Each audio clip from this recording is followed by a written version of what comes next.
The Richmond slave trail chronicles the trade of enslaved Africans to Virginia until 1775, and their shipment away from Virginia to other points in the Americas until emancipation in 1865. Manchester docks, along with Rocket's Landing across the river, made Richmond the largest source of enslaved blacks on the East Coast from 1830 to 1860. With being the largest source of enslaved blacks, Richmond grew heavily in wealth. Without the slaves or even the trail, Richmond would not be the great city we know now.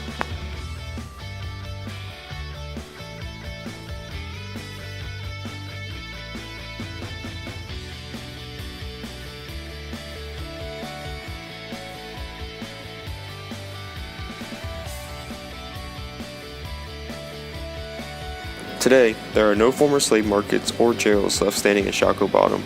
Structures associated with the slave trade were destroyed or repurposed after the Civil War, converted into factories and warehouses for Richmond's tobacco industry. The Richmond Reconciliation statue erected in a triangle along the former Wall Street is identical to statues in Liverpool, England, and in Benin, West Africa, that memorialize the triangular transatlantic slave trade route.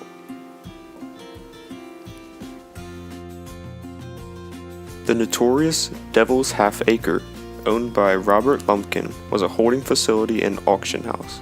2 years after the Civil War, his widow, Mary, a black woman, leased the complex to an institution that would eventually become Virginia Union University, a historically black college.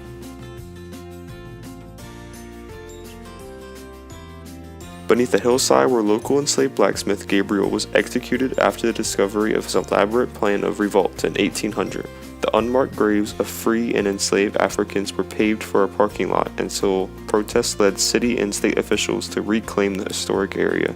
Now, a grassy space of contemplation, the burial ground was just north of the heart of a slave trading district that was the second busiest in the U.S. after New Orleans.